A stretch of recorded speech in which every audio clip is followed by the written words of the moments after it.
Tungabhadra ಡ್ಯಾಂನ crust gate ಕಿತ್ತು ಹೋದ ವಿಚಾರಕ್ಕೆ ಸಂಬಂಧಪಟ್ಟಂತೆ ನಾಳೆ ತುಂಗಭದ್ರಾ ಡ್ಯಾಂಗೆ ಬಿವೈ ವಿಜೇಂದ್ರ ಭೇಟಿ ನೀಡಲಿದ್ದಾರೆ. ನಾಳೆ ಬೆಳಗ್ಗೆ 12:30ಕ್ಕೆ ಬಿಜೆಪಿ ಅಧ್ಯಕ್ಷ ಬಿವೈ ವಿಜೇಂದ್ರ ಭೇಟಿ ನೀಡಲಿದ್ದಾರೆ. ಅಣೆಕಟ್ಟು ಪರಿಶೀಲನೆ ಮಾಡಿ ಮಾಹಿತಿಯನ್ನು ಪಡೆಯಲಿದ್ದಾರೆ ವಿಜೇಂದ್ರ ಅವರು. ನಾಳೆ ಬೆಳಗ್ಗೆ 12:30ಕ್ಕೆ ಭೇಟಿ ನೀಡಲಿದ್ದಾರೆ ಬಿಜೆಪಿ ಅಧ್ಯಕ್ಷ ವಿಜೇಂದ್ರ ಅವರು. ಅಣೆಕಟ್ಟು ಪರಿಶೀಲನೆಯ ಬಗ್ಗೆ ಮಾಹಿತಿಯನ್ನ ಪಡೆಯಲಿದ್ದಾರೆ. ಈಗಾಗಲೇ ಒಂದು ಕಡೆಯಲ್ಲಿ ಉಪಮುಖ್ಯಮಂತ್ರಿಗಳು ಕೂಡ ಸ್ಥಳಕ್ಕೆ ಭೇಟಿ ನೀಡಿದ್ದಾರೆ. ಇನ್ನು ಮತ್ತೊಂದು ಕಡೆಯಲ್ಲಿ ನಾಳೆ ತುಂಗಭದ್ರಾ ಡ್ಯಾಂಗೆ ಬಿವೈ ವಿಜೇಂದ್ರ ಭೇಟಿ ನೀಡಲಿದ್ದಾರೆ.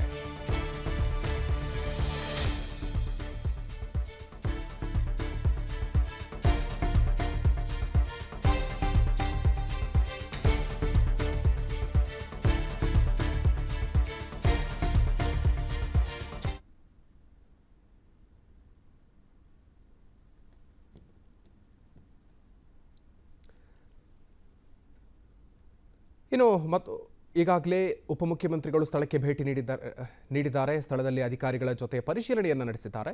ಇನ್ನು ನಾಳೆ ಬಿಜೆಪಿ ರಾಜ್ಯಾಧ್ಯಕ್ಷ ಬಿವೈ ವಿಜೇಂದ್ರ ಅವರು ಭೇಟಿ ನೀಡಲಿದ್ದಾರೆ. ನಾಳೆ ತುಂಗಭದ್ರಾ ಡ್ಯಾಂಗೆ ಅವರು ಭೇಟಿ ನೀಡಲಿದ್ದಾರೆ. 12:30ಕ್ಕೆ ಅವರು ಭೇಟಿ ನೀಡಿ ಅಣೆಕಟ್ಟನ್ನು ಪರಿಶೀಲನೆ ಮಾಡಿ ಮಾಹಿತಿಯನ್ನು ಪಡ್ಕೊಳ್ಳಲಿದ್ದಾರೆ. ಇನ್ನು ಮತ್ತೊಂದು ಕಡೆಯಲ್ಲಿ ಅಣೆಕಟ್ಟಿನ ವಿಚಾರಕ್ಕೆ ಸಂಬಂಧಪಟ್ಟಂತೆ ಕ್ರಸ್ಟ್ ಗೇಟ್ ರಿಪೇರಿಗೆ ಸಂಬಂಧಪಟ್ಟಂತೆ ಈಗಾಗಲೇ ಸಾಕಷ್ಟು ಪ್ರಯತ್ನಗಳು ಕೂಡ ನಡೀತಾ ಇದೆ. ಅದಕ್ಕೆ ಸಂಬಂಧಪಟ್ಟಂಥ ತಜ್ಞರ ಜೊತೆಗೆ ಮಾತುಕತೆಯನ್ನು ಕೂಡ ನಡೆಸಲಾಗ್ತಾ ಇದೆ.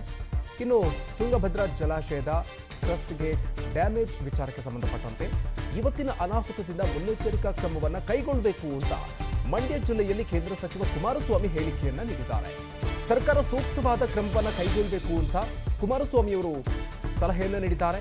ಕೆಲ ಜಲಾಶಯಗಳಲ್ಲಿ ಈಗಾಗಲೇ ಸೇಫ್ಟಿ ಲಾಕ್ ಗೇಟ್ಗಳು ಇದೆ. ಹೀಗಾಗಿ ಎಲ್ಲ ಡ್ಯಾಂಗಳಲ್ಲೂ ಕೂಡ ಸೇಫ್ಟಿ ಲಾಕ್ ಗೇಟ್ ಮಾಡಬೇಕಾಗಿದೆ ಅಂತ ಸಲಹೆಯನ್ನು ನೀಡಿದ್ದಾರೆ ಕೇಂದ್ರ ಸಚಿವ ಎಚ್ ಡಿ ಕುಮಾರಸ್ವಾಮಿ ಅವರು. ಮಂಡ್ಯದಲ್ಲಿ ಅವರು ಪ್ರತಿಕ್ರಿಯೆಯನ್ನು ನೀಡಿದ್ದಾರೆ.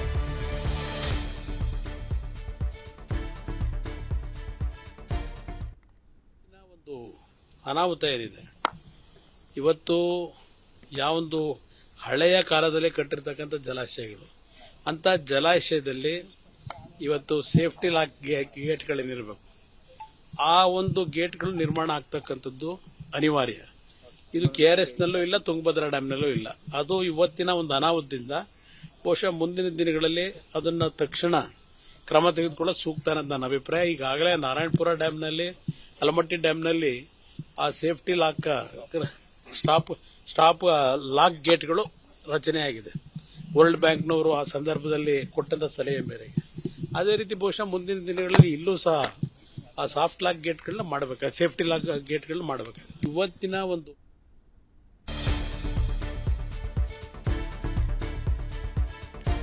ತುಂಗಭದ್ರಾ ಡ್ಯಾಂನ 19ನೇ ಕ್ರಸ್ಟ್ ಗೇಟ್ ಮುರಿದ ವಿಚಾರಕ್ಕೆ ಸಂಬಂಧಪಟ್ಟಂತೆ ಹುಬ್ಬಳ್ಳಿಯಲ್ಲಿ ಕೇಂದ್ರ ಸಚಿವ ಪ್ರಹ್ಲಾದ್ ಜೋಶಿ ಪ್ರತಿಕ್ರಿಯಿಸಿದ್ದಾರೆ. ಮಳೆಯಿಂದ ತುಂಗಭದ್ರಾ ಜಲಾಶಯ ಬೇಗ ತುಂಬಿದೆ. ಟಿಬಿ ಡ್ಯಾಂ ಸರಿಯಾಗಿ ನಿರ್ವಹಣೆಯನ್ನ ಮಾಡಬೇಕಾಗಿತ್ತು. ನಿರ್ವಹಣೆ ಮಾಡದೇ ಇರುವ ಮೇಲೆ ಕಟ್ಟುನಿಟ್ಟಿನ ಕ್ರಮವನ್ನು ತಗೊಳ್ಬೇಕು ಅಂತ ಹೇಳಿದ್ದಾರೆ. ತಪ್ಪಿತಸ್ಥರ ಮೇಲೆ ಸೀರಿಯಸ್ ಆಕ್ಷನ್ ತೆಗೆದುಕೊಳ್ಳಬೇಕು ಅಂತ ಅವರು ಹೇಳಿಕೆಯನ್ನು ನೀಡಿದ್ದಾರೆ. ನಿರ್ವಹಣೆ ಮಾಡದೇ ಇರೋರ ಮೇಲೆ ಕಟ್ಟುನಿಟ್ಟಿನ ಕ್ರಮವನ್ನು ತೆಗೆದುಕೊಳ್ಳಬೇಕು ಅಂತ ಹುಬ್ಬಳ್ಳಿಯಲ್ಲಿ ಪ್ರಹ್ಲಾದ್ ಜೋಶಿ ಹೇಳಿಕೆಯನ್ನು ನೀಡಿದ್ದಾರೆ. ಇದರ ಬಗ್ಗೆ ಸಂಪೂರ್ಣವಾದಂತಹ ಜವಾಬ್ದಾರಿಯನ್ನು ಫಿಕ್ಸ್ ಮಾಡಬೇಕು. ಯಾಕಂದರೆ ದೊಡ್ಡ ಪ್ರಮಾಣದಲ್ಲಿ ಮಳೆಯಾಗಿ ಬೇಗ ಈ ಸತ್ಯ ಕಂಪೇರಿಟಿವ್ಲಿ ಬೇಗ ಡ್ಯಾಮ್ಗಳು ತುಂಬಿತ್ತು. ಮೇಂಟೈನ್ ಮಾಡಬೇಕು, ಅದನ್ನು ನೋಡಬೇಕು. ಮಳೆ ಬರೋಕ್ಕಿಂತ ಮೊದಲು ಇದು ಮಾಡದೇ ಇರೋರ ಮೇಲೆ ಅತ್ಯಂತ ಕಟ್ಟುನಿಟ್ಟಿನ ಕ್ರಮ ಕೈಗೊಳ್ಳಬೇಕು. ಈಗೇನು ಇರೋದರ ವ್ಯವಸ್ಥೆಯಲ್ಲಿ ಏನು, ಯಾಕಂದ್ರೆ ಇದು ಟೆಕ್ನಿಕಲ್ ಇದೆ, ಏನು ಮಾಡಬೇಕು ಏನಿಲ್ಲ ಅನ್ನುವಂಥದ್ದು ಅಲ್ಲಿರುವಂಥ ಇಂಜಿನಿಯರ್ಸ್ ಇತ್ಯಾದಿ ಕೂಡ ತೀರ್ಮಾನ ತಗೋಬೇಕು. ಆದರೆ ಆಗಿರುವಂಥ ಸಂಗತಿ ಮಾತ್ರ ಭಾಳ ದುರ್ದೈವದ ಸಂಗತಿ. ಯಾಕಂದರೆ ದೊಡ್ಡ ಪ್ರಮಾಣದಲ್ಲಿ ನೀರು ಖಾಲಿ ಮಾಡಬೇಕಾಗಿದೆ. ಅಕಸ್ಮಾತ್ ಇದೇ ಪ್ರಮಾಣದಲ್ಲಿ ಮಳೆ ಬರಲಿಲ್ಲ ಅಂದರೆ ಡ್ಯಾಮ್ ತುಂಬಲ್ಲ. ಹಾಗಾಗಿ it is very unfortunate and very serious action should be initiated against the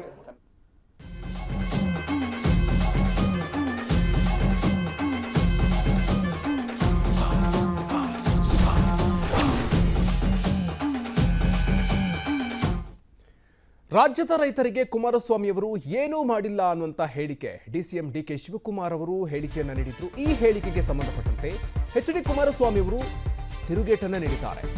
ಅಯ್ಯೋ ರಾಮನೇ, ರೈತರ ಸಾಲ ಮನ್ನಾ ಮಾಡಿದ್ದು ಯಾರು ಅಂತ ಪ್ರಶ್ನೆಯನ್ನು ಮಾಡಿದ್ದಾರೆ. ನಾನು ಸಿಎಂ ಆದಾಗ 25,000 ಕೋಟಿ ಸಾಲ ಮನ್ನಾ ಮಾಡಿದೆ.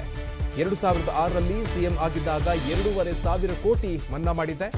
ಕಬ್ಬು ಬೆಳೆಗಾರರಿಗೆ 250 ಕೋಟಿ ಸಬ್ಸಿಡಿಯನ್ನ ನೀಡಿದ್ದೀನಿ ಅಂತ ಎಚ್ ಡಿ ಕುಮಾರಸ್ವಾಮಿ ಅವರು ಹೇಳಿಕೆಯನ್ನ ನೀಡಿದ್ದಾರೆ.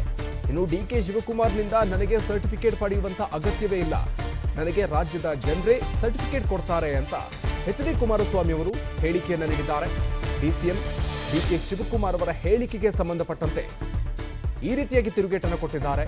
ರಾಜ್ಯದ ರೈತರಿಗೆ ಕುಮಾರಸ್ವಾಮಿ ಅವರು ಏನೂ ಮಾಡಿಲ್ಲ ಅನ್ನುವಂತ ಮಾತನ್ನ ಹೇಳಿದ್ರು ಡಿಕೆ ಶಿವಕುಮಾರ್ ಅವರು. ಆ ಹೇಳಿಕೆಗೆ ಸಂಬಂಧಪಟ್ಟಂತೆ ತಿರುಗೇಟನ್ನು ಕೊಟ್ಟಿದ್ದಾರೆ. ಬುಡುಬುಡಿಕೆ ಮಾತು ಅವಶ್ಯಕತೆ ಇಲ್ಲ. ಯೂ ಟರ್ನ್ ಮಾತುಗಳನ್ನೆಲ್ಲ ನೋಡಿದ್ದೀನಿ.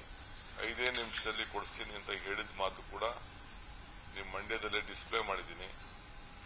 ಅದಾದ್ಮೇಲೆ ಯಾರ ಮೂರ್ಖನ ಇದು ಕೇಳೋದು ಕೂಡ ನೀವೇ ಅದನ್ನೆಲ್ಲ ಮಾಧ್ಯಮದವರು ಈ ರಾಜ್ಯಕ್ಕೆ ಹೇಳಿದ್ದೀರಿ.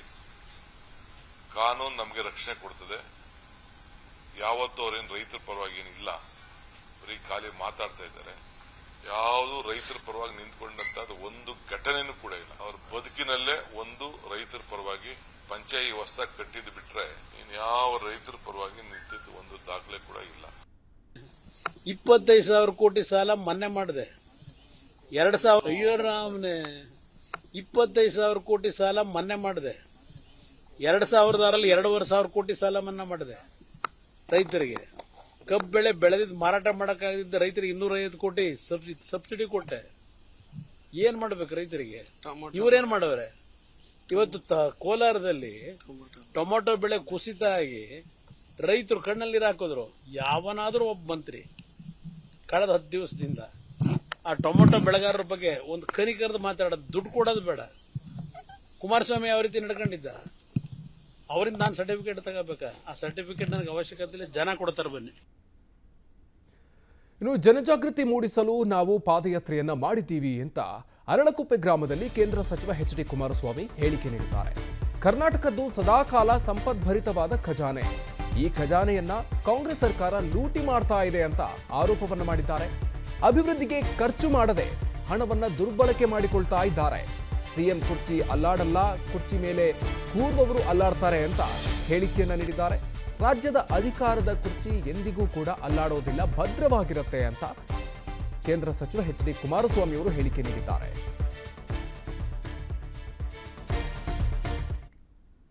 ಪಾದಯಾತ್ರೆ ಮಾಡಿ ಜನಜಾಗೃತಿ ಮೂಡಿಸಲಿಕ್ಕೆ ಈ ಸರ್ಕಾರದ ಭ್ರಷ್ಟ ವ್ಯವಸ್ಥೆ ಏನಿದೆ ಇದೆಲ್ಲವನ್ನ ಜನತೆಗೆ ತಿಳಿಸಬೇಕು, ಮಾಡಿದ್ದೇವೆ. ಅದು ಮತ್ತೆ ಮುಂದುವರೆದ ಭಾಗ ಕಾನೂನಿನ ವ್ಯಾಪ್ತಿಯಲ್ಲಿ ಹೋರಾಟ ನಡೆಯುತ್ತದೆ. ಅದ್ರ ಜೊತೆಗೆ ಇಡೀ ರಾಜ್ಯದ ಜನತೆಯಲ್ಲಿ ಜಾಗೃತಿ ಮೂಡಿಸಿ ನಮ್ಮ ನಾಡಿನ ಸರ್ಕಾರಕ್ಕೆ ಬರ ಇಲ್ಲ, ಸದಾಕಾಲ ಸಂಪದ್ಭರಿತವಾಗಿರ್ತಕ್ಕಂಥ ಖಜಾನೆ ಕರ್ನಾಟಕ ರಾಜ್ಯದ ಖಜಾನೆ. ಈ ಖಜಾನೆಯನ್ನ ಲೂಟಿ ಮಾಡಿ ಯಾವ ಒಂದು ರಂಗಕ್ಕೆ ಏನೇನು ಅಭಿವೃದ್ಧಿಗೆ ಪೂರಕವಾದಂತಹ ರಾಜ್ಯದ ಅಭಿವೃದ್ಧಿಗೆ ಪೂರಕವಾದಂತಹ ಕಾರ್ಯಕ್ರಮ ಮಾಡಬೇಕಾಗಿದೆ ಅದೆಲ್ಲವನ್ನ ಬಿಟ್ಟು ಇನ್ನ ಉಳಿದಂತ ಎಲ್ಲಾ ರೀತಿ ಇವತ್ತು ಹಣ ದುರ್ಬಳಕೆ ಮಾಡ್ತಕ್ಕಂಥದ್ದು ನಡೀತಾ ಇದೆ. ಅದ್ರ ಬಗ್ಗೆ ಜನಗಳಿಗೆ ಜಾಗೃತಿ ಮೂಡಿಸ್ತಾ ಇದೆ. ಕುರ್ಚಿ ಅಲ್ಲಾಡಲ್ಲ, ಕುರ್ಚಿಲಿ ಕೂರವ್ರು ಅಲ್ಲಾಡ್ತಾರೆ. ರಾಜ್ಯದ ಅಧಿಕಾರದ ಕುರ್ಚಿ ಇದೆಯಲ್ಲ ಅದು ಎಂದೂ ಅಲ್ಲಾಡಲ್ಲ, ಅದು ಭದ್ರವಾಗಿ ಇರುತ್ತೆ. ಕೆಂಗಲ್ ಹನುಮಂತರು ಕಟ್ಟಿಸಿರತಕ್ಕಂಥ ವಿಧಾನಸೌಧ ಒಂದು ಸಭಾಂಗಣ ಏನಿದೆ, ಪ್ಲಸ್ ಅಲ್ಲಿ ಏನು ಸಚಿವ ಸಂಪುಟದ ಸಭೆ ನಡೀತದೆ, ಅಲ್ಲಿಂದ ನಮ್ಮ ರಾಜ್ಯದ ಅಧಿಕಾರ ನಡೀತಿದೆ. ಅಲ್ಲಿಯ ಕುರ್ಚಿ ಭದ್ರವಾಗಿದೆ. ಆ ಕುರ್ಚಿ ಕೂರವರು ಸದಾಕಾಲ ಅಲ್ಲಾಡಬೇಕಾಗಿದೆ, ಪರ್ಮನೆಂಟ್ ಆಗಿ ಕೂರಕ್ಕಾಗಲ್ಲ.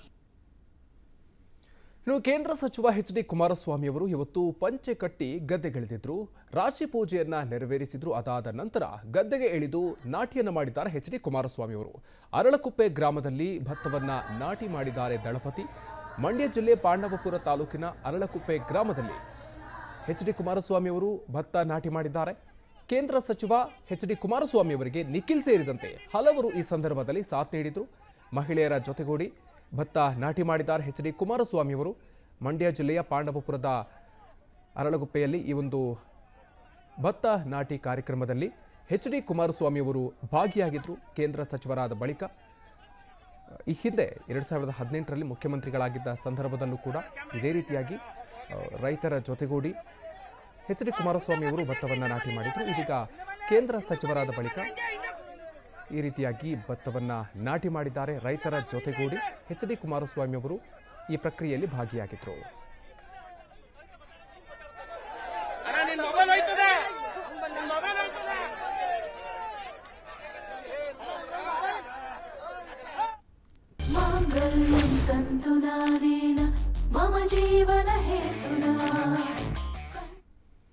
ಇನ್ನು ಹುಟ್ಟುಹಬ್ಬದ ದಿನವೇ ಬನಾರಸ್ ಬೆಡಗಿಯ ಅದ್ಧೂರಿ ಕಲ್ಯಾಣ ನೆರವೇರಿದೆ. ಸ್ಯಾಂಡಲ್ವುಡ್ನಲ್ಲಿ ತರುಣ್ ಹಾಗೂ ಸೋನಲ್ ಮದುವೆ ಸಂಭ್ರಮ ಈಗ ಮನೆ ಮಾಡಿದೆ. ಸಪ್ತಪದಿಯನ್ನು ತುಳಿದಿದ್ದಾರೆ ಸ್ಟಾರ್ ಡೈರೆಕ್ಟರ್ ತರುಣ್ ಸುಧೀರ ಹಾಗೂ ನಟಿ ಸೋನಲ್. ಶುಭ ಮುಹೂರ್ತದಲ್ಲಿ ಮಾಂಗಲ್ಯ ಧಾರಣೆಯನ್ನ ಮಾಡಿದ್ದಾರೆ. ತರುಣ್ ಅವರು 10:50ರಿಂದ 11:35 ಶುಭ ಗಳಿಗೆಯಲ್ಲಿ ಮಾಂಗಲ್ಯ ಧಾರಣೆ ನಡೆಯಿತು. ನಟಿ ಸೋನಲ್ಗೆ ತಾಳಿಯನ್ನು ಕಟ್ಟಿ ಹಣೆಗೆ ಮುತ್ತಿಟ್ಟರು ತರುಣ್ ಸುಧೀರ್ ಅವರು. ಬೆಂಗಳೂರಿನ ಪೂರ್ಣಿಮಾ ಪ್ಯಾಲೇಸ್ನಲ್ಲಿ ಈ ಒಂದು ಅದ್ಧೂರಿ ಮದುವೆ ಕಾರ್ಯಕ್ರಮ ಇವತ್ತು ನೆರವೇರಿದೆ.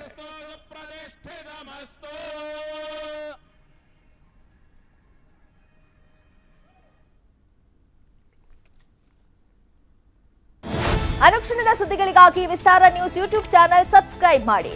ಹೊಸ ಸುದ್ದಿಗಳ ನೋಟಿಫಿಕೇಶನ್ಗಾಗಿ ಬೆಲ್ ಐಕಾನ್ ಕ್ಲಿಕ್ ಮಾಡಿ.